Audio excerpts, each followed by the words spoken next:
Bonjour à tous et bienvenue sur le PC Libre. Alors, nous allons continuer notre exploration des fonctions de calque aujourd'hui. On continue sur les fonctions de texte, on en a vu quelques-unes. Alors je vous ai fait un petit tableau là, ici, où je marque un peu ce qu'on va voir aujourd'hui et ce qu'on a déjà vu. Donc en tout, il y a 41 fonctions de texte sur calque. Dans la suite LibreOffice ou OpenOffice, ça marche aussi. Donc on a vu les majuscules, les minuscules, les premiers caractères et l'assemblage de texte. Alors, on va revoir, maintenant on va voir ce qu'on avait fait avec. On avait pu créer des adresses mail à partir d'un nom et un prénom, des codes associés qui pourraient être des mots de passe par exemple.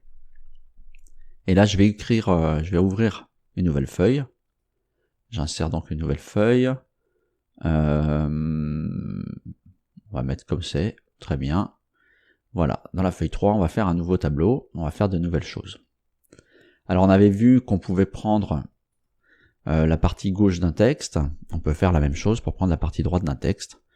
Par exemple, admettons qu'on ait des nombres, des noms. On va peut-être reprendre le tableau d'ailleurs pour l'instant, on va prendre ça. On va reprendre ce tableau, on va prendre ça, hop, CTRL-C, CTRL-V, voilà.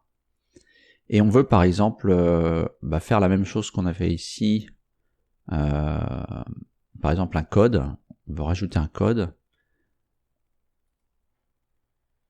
Voilà, ici on va faire un nouveau code. Alors comme je suis un peu feignant, je vais faire ça. Hop, je vais vider. Hop, CTRL Z, je me suis trompé. Je vais prendre ça, je vais vider, je vais mettre code ici. Voilà. Donc on a vu comment prendre la partie, les derniers caractères, les premiers caractères d'un mot. On avait dit que c'était par exemple gauche de cette cellule-là, point virgule, le nombre, par exemple 3 caractères. Et ça nous donnait tout de suite les 3 premiers caractères du nom. On peut faire la même chose avec droite. Il suffit de remplacer par droite. Et là, on va prendre les derniers caractères. Droite de ces 4, les 3 derniers, ça va être ONT. Et voilà, ça marche.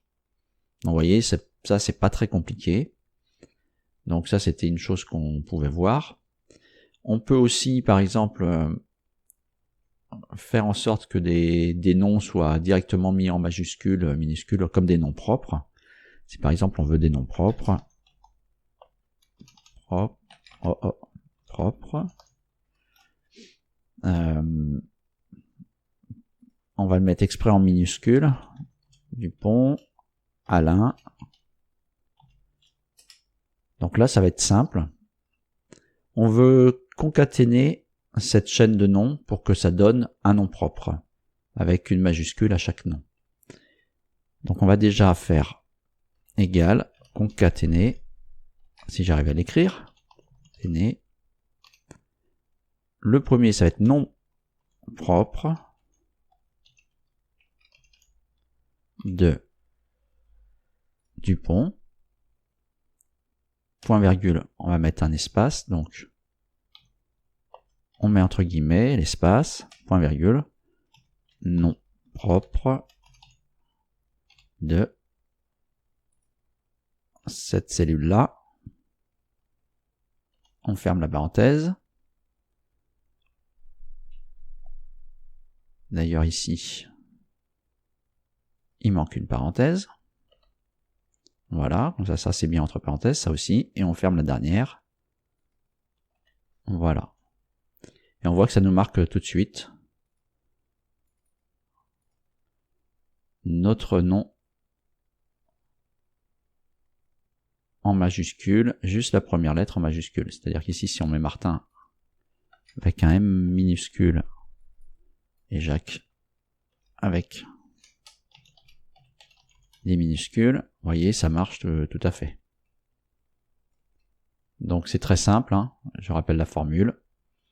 Nom propre du texte va mettre la première lettre du texte, la première lettre de chaque mot d'un texte en majuscule. Alors, par exemple, si ici on met un texte qui serait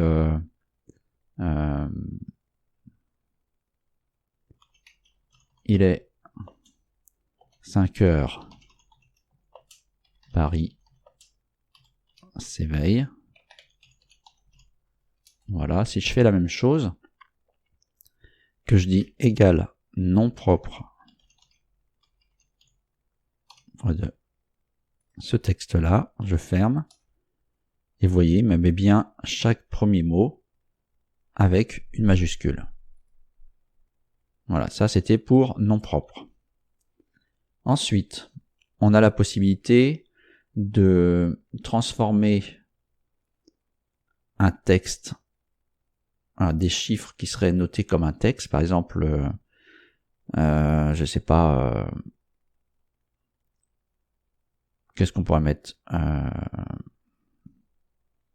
pourrait mettre, tiens, par exemple, une voiture, une Peugeot 405, ça c'est du texte, et vous voulez récupérer les derniers caractères et les transformer en du vrai texte. Alors, on va déjà extraire les derniers caractères. Donc on va faire égal. Donc là, ce qu'on a vu tout à l'heure, droite de ça, point virgule 3. Donc là, ça nous donne du texte qui fait 405. Par exemple, si je fais, qu'est-ce qu'on a comme voiture, je sais pas, j'y connais rien en voiture, BMW, non, allez, on va mettre un truc facile pour moi, j'y connais rien en voiture, Fiat 500, on peut faire la même chose, voilà, donc on a la même formule, hein.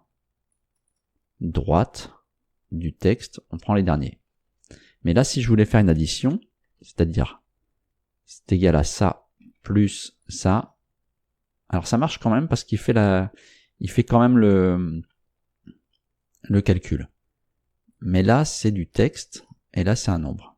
Donc ça marche quand même, mais en réalité, on devrait transformer ce texte-là en nombre et celui-ci aussi. Donc ce qu'on va faire, c'est qu'on va rajouter une formule à celle-ci. On va dire que ça, tu vas me donner l'équivalent en nombre, et ça va être C num pour nombre, numéro, de ça, et on va mettre fin à la fin, hop, pardon, ça. Et là on voit bien qu'on l'a transformé en chiffre, en nombre, puisque l'alignement est à droite, donc par défaut, les nombres s'alignent à droite et les textes à gauche. On le voit bien ici. Donc, on peut très bien faire la somme de ces deux-là. Si on fait la même chose, on peut dire que ça, voilà, on a récupéré le nombre 405 ici, qu'on a transformé en chiffre, qui était au départ dans un texte. On va faire une addition, plus la valeur de texte qu'on transforme en nombre de la partie droite du texte qui est ici, point virgule, pas 2 points, mais point virgule 3. Et là, on fait directement l'addition. Voilà, je remonte. Donc, ce qu'il y a de bien, c'est qu'on voit bien les termes des valeurs. La première, elle est en bleu ici, et la deuxième est en rouge. Donc, c'est assez pratique à lire. Donc, on voit bien ce qu'on fait comme opération. On récupère les 3 derniers caractères, ou les 3 caractères à partir de la droite du texte Peugeot 405, qu'on convertit en nombre, auquel on ajoute la partie droite de Fiat 500, dont on a extrait les 3 derniers caractères, et qu'on convertit aussi en nombre. Voilà, et ça nous fait directement l'addition. Donc ça peut être très pratique dans des formules un peu complexes. Et effectivement, on a aussi l'inverse. C'est-à-dire qu'on pourrait très bien dire, ici, on a un chiffre qui s'appelle 400, 200, par exemple. Et on va faire l'inverse, on va transformer ce nombre en texte. Ben, c'est tout simple, égal ces textes de ça. Alors, ça doit fonctionner. Alors, pourquoi là il me met une erreur? On va voir. On va cliquer sur l'assistant de fonction, rechercher les fonctions de texte. Ah, je me suis trompé. J'ai mis TEXT, peut-être c'est texte. Donc, on clique. Alors, le nombre c'est 400. Décimale. Vous voyez là, il met en décimale directement. Si je mets rien, je veux 0 décimale, vous voyez. Je peux en mettre une ou deux. Et avec ou sans séparateur de milliers, bon là on n'en a pas besoin. Si on met 1, on aura un séparateur de milliers. Si on met 0, on n'en aura pas, vous voyez c'est écrit ici. On va mettre 1 exprès.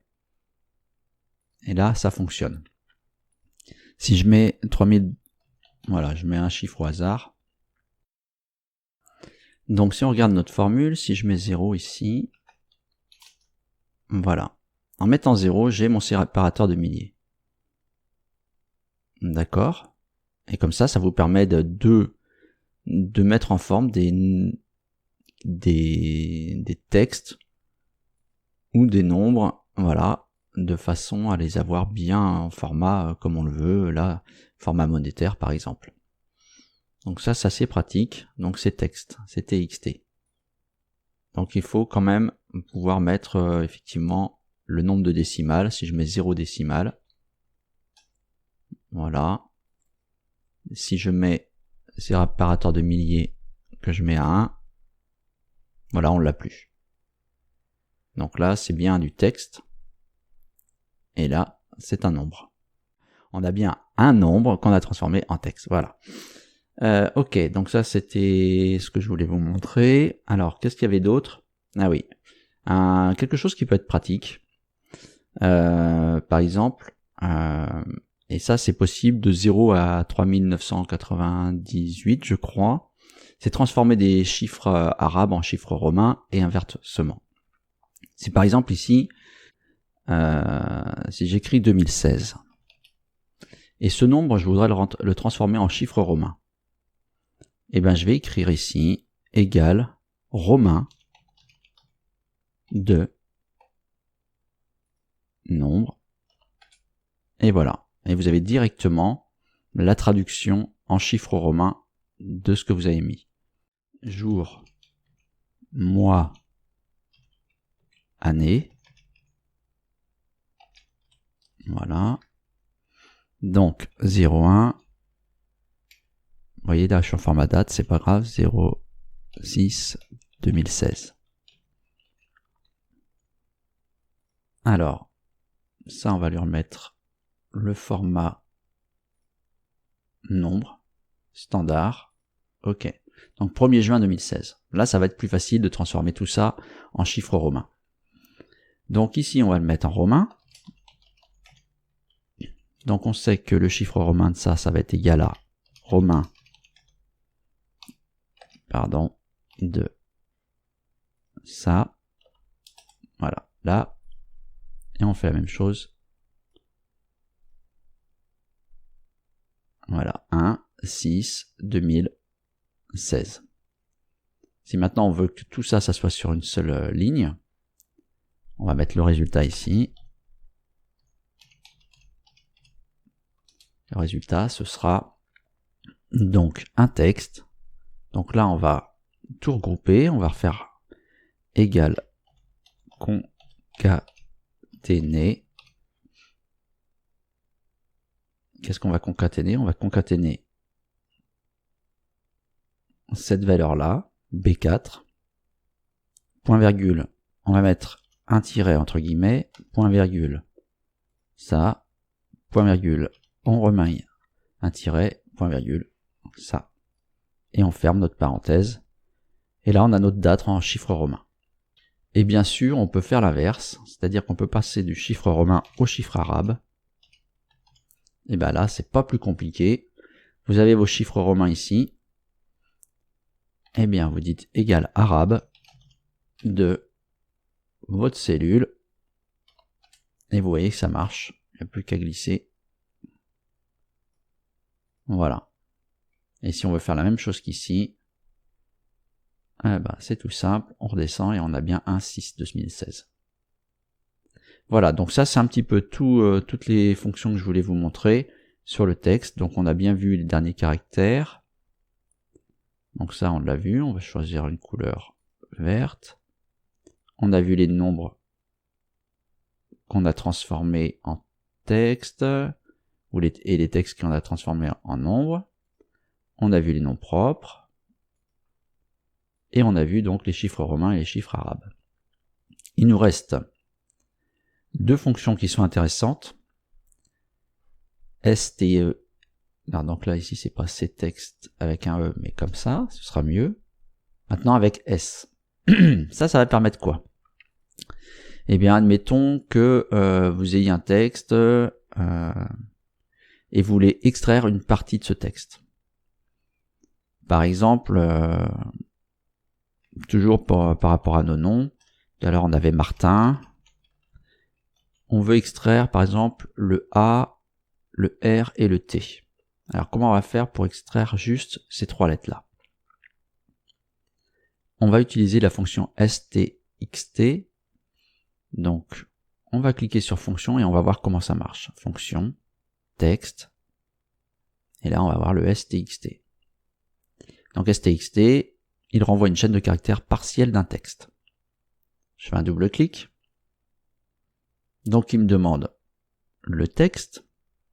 Donc là, je clique sur sélectionner, je sélectionne ce texte-là, je fais entrer pour passer au champ suivant, le début. Alors le début, si je clique, il me dit la position à partir de laquelle vous voulez déterminer la chaîne de caractères. Donc moi, je veux Martin.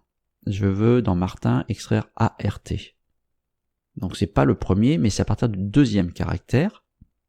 Donc le début, c'est le deuxième caractère. Et le nombre, c'est le nombre de caractères que je veux extraire. Donc là, je veux en extraire 3. Et vous voyez, le résultat, ça va être ART.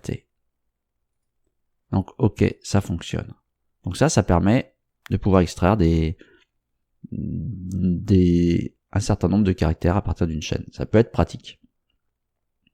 Notamment pour refaire ce qu'on a fait avec nos codes, plutôt que de prendre forcément les premières et les derniers caractères, on pourrait très bien se dire, on prend 2 caractères à partir du deuxième ou du troisième, ce qu'on veut, et on recrée un nouveau mot de passe ou quelque chose comme ça.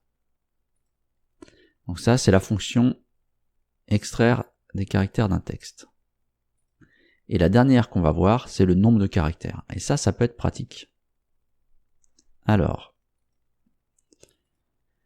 par exemple, je reviens sur mes noms ici. Je vais prendre par exemple la vallée de la croix, CTRL C. Je vais mettre dans ma cellule ici, CTRL V, dans mes cellules. Voilà. Et je veux compter le nombre de caractères de chacun. Je vais peut-être même celui-là le mettre à côté ici. Et je veux le nombre de caractères. Nombre de caractères. Alors, nous on le sait, là on compte 1, 2, 3, 4, 5. Eh bien, pour connaître le nombre de caractères, c'est assez simple. On clique sur fonction, dans texte, on peut le taper directement, et on a une fonction qui s'appelle nbchar, donne la longueur d'une chaîne de texte. Je fais un double clic, ici je choisis mon texte, voilà, entrée, et le résultat est 5, donc ça marche plutôt bien. Voilà. et ça permet comme ça de savoir le nombre de caractères qu'on a dans une chaîne. S'il y avait un espace entre 2 et la croix, on aurait 10. Voilà, donc là c'est juste vous montrer déjà toutes les fonctions qu'on a vues ici, donc du coup le nombre de caractères, voilà, on a vu tout ça, et c'est déjà pas mal, parce qu'avec ces 12 formules de texte, vous allez pouvoir faire des choses assez sympathiques. Voilà, j'espère que ce tuto vous aura plu, n'hésitez pas à me le faire savoir, je vous dis à très bientôt pour un nouveau tuto sur la chaîne Le PC Libre, bye bye.